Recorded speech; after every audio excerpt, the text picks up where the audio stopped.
All right, so we focused on already on the main causes, the nice neat acronym for you. So let's look at some of the details of that, and also the thing that brings all of those four ingredients together to create the actual war itself. So nationalism and alliances. So none of this stuff happens right before the war breaks out. It's a lot of simmering stuff over a long period of time.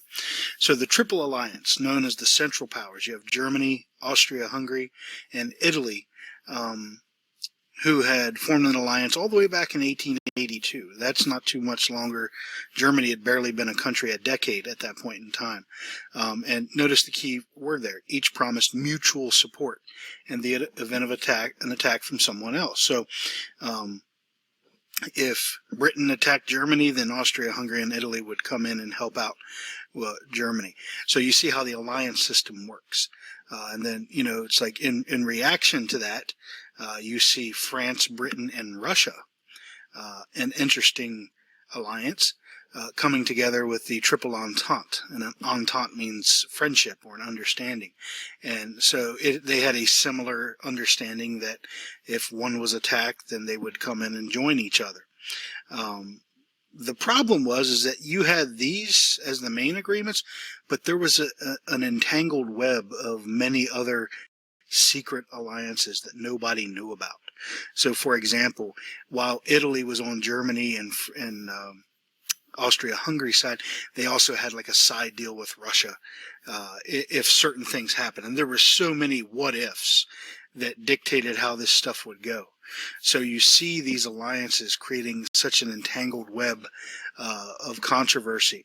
And of course, the interesting thing about France and Britain is that historically they had been such hated enemies to each other, and now they're on the same side, and that's in reaction to Germany's rising power, because Germany was becoming such a threat with its industrial might, its huge population.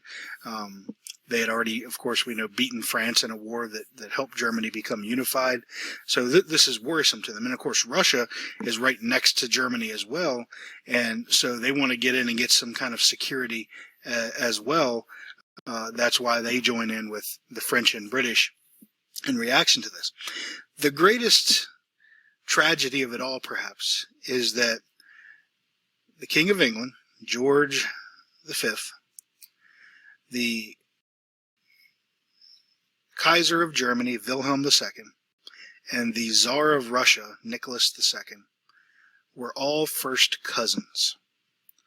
They all were related. Queen Victoria of England, who died right around the turn of the century, had a huge family tree spread out throughout Europe. She had ruled for such a long time and married off so many of her people in different countries. And so you had this family alliance. They grew up together in some ways, played together. And yet, when it came time for war to happen, you had George and Nicholas on one side and Wilhelm on the other, pointing guns at each other, essentially. And so that's what makes this war perhaps a bit tragic, is the entanglement of alliances, when it should have been family over anything else that could have potentially saved things from happening. The problem is that Wilhelm was kind of like always the third wheel. He was stunted in growth. His left arm was kind of withered from an accident he had when he was a child. Meanwhile, Nicholas and George were tall fellows. They looked practically identical in pictures, and so they were a lot closer to each other than they were to Wilhelm. Wilhelm was kind of like the troublemaker of the family, the black sheep in a way. And so he was always trying to form an alliance with Britain when he was in power. And of course, England, is a constitutional monarchy, and by this time, the monarch has pretty much no power, and it's the parliament and the prime minister that have all the power. So the thing there is that while George may have been willing to form some sort of an alliance between Britain and Germany, he was never going to be able to convince the British government to do so. So the French and British, they're at their peak of power. Now, Britain's empire is as big as it's ever been. France, thanks to the scramble for Africa, its empire is as big as it's ever been. And now that they're allied, you look at the territory there, the red and the blue, that's a tremendous kind of co-empire when you think about it, if they're both on the same side. So this alarms Germany. When the Entente Cordiale is signed in the early 1900s, Germany is alarmed by this. And, you know, to Germany, here you see a political cartoon, right, with you got the spider with the British flag, the Union Jack, and you have the bird in the background, and you notice the web that he's weaving and everything to conquer the world. So this allowed Britain and France to cooperate with each other moving forward.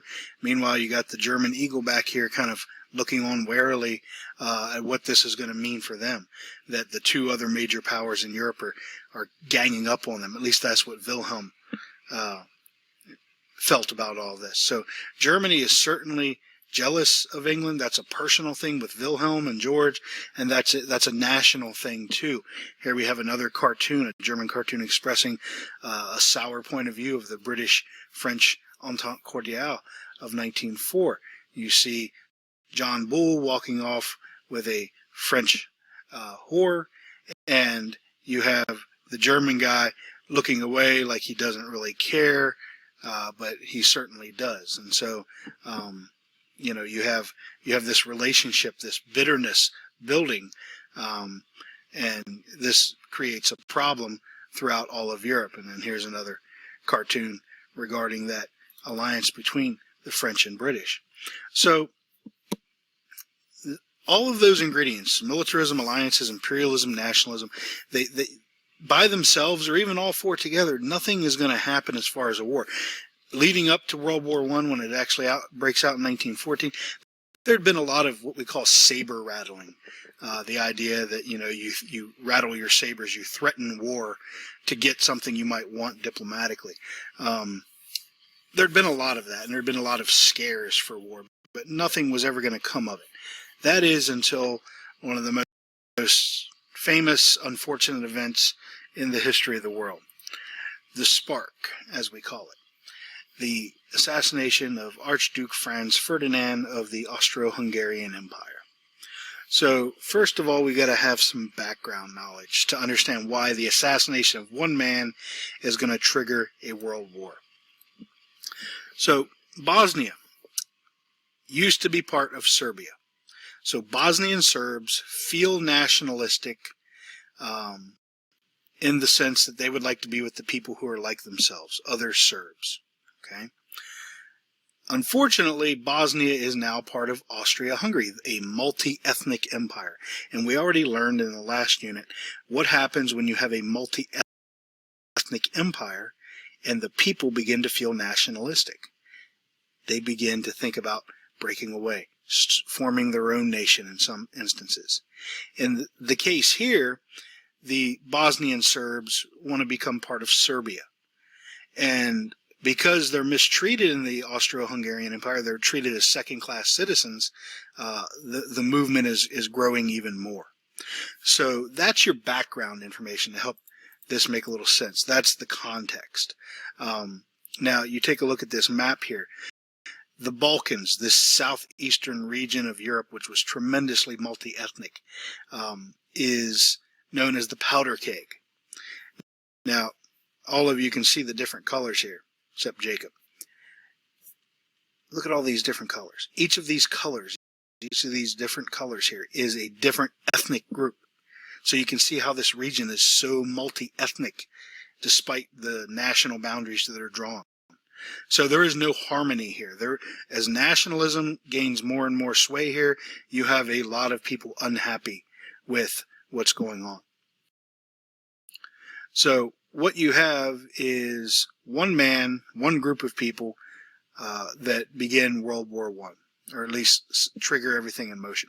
So this is known as the powder keg, and the spark is the assassination that blows it all up, and that's why we have World War I. So June 28th, 1914. There's Archduke Franz Ferdinand on the left, his wife, and on the right is a guy named Gavrilo Princip, who was a Serbian nationalist. Okay? Nationalism has a hold of him. He's 19. He's dying of a disease. He wants to die with his name being famous and having done something for his people. He wants to die a hero, and he wants to start a revolution that will help the Serb people rise up and break away from Austria-Hungary to be part of their own country. And so he, along with his terrorist group, assassinate Archduke Franz Ferdinand. Archduke, he wasn't even the ruler. He was next in line. And they think if they assassinate him, it will trigger a revolution among the Serbian people. So he walks up to the car, motorcade, and ends up killing the Archduke and his wife. Shoots the woman also. She was pregnant, so of course the baby dies. I'll leave the details of the assassination, which are just terribly quirky and tremendously unfortunate, to the documentary we'll watch. But the assassination happens, and the Archduke, there's his actual coat that he was wearing, which he thought was bulletproof. He should have consulted with the Japanese boxers. And, he's assassinated, and so you have a situation where, to most of the world, it's a terrorist attack. Austria-Hungary even believes this to be a terrorist attack. And so I don't mean to be flip, but if it's an act of terror, it's not a big deal. What can you do? A terrorist killed someone. Okay? But the key thing is that the Serbian government had been behind the assassination. They had given Gavrilo Princip and his terrorist group, the Black Hand, the weapons to carry out the assassination. So now, instead of some rogue individual trying to kill a future leader, you have another country's government supplying the weapons to kill another country's leader. That's an act of war in and of itself. Okay? That would be like if Putin tried to put somebody up to killing our president. Of course, we know that probably wouldn't be the case. So you see down here the little powder keg, right? The militarism, alliances, imperialism, nationalism. That's the gunpowder that's filled up the powder keg, and the assassination is what sets it off.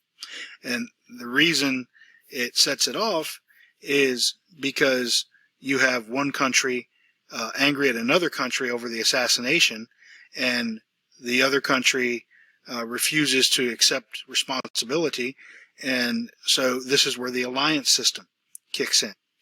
And I'll talk about that in a second. But, here's the great irony, is that Ferdinand himself was a reformer.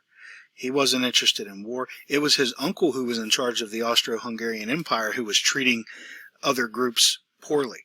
He was actually somebody who was looking to improve relations with the minority groups like the Serbs. He wanted to help these groups, and that's one of the reasons he was in Sarajevo that day he was killed. He was trying to create positive feelings, to talk about his future reforms when he takes over to make their lives better. So what you end up with is Austria-Hungary declares war on Serbia because Serbia, was responsible for the assassination indirectly. And Austria-Hungary, of course, we know, has an alliance with Germany. Meanwhile, Serbia has an alliance with Russia.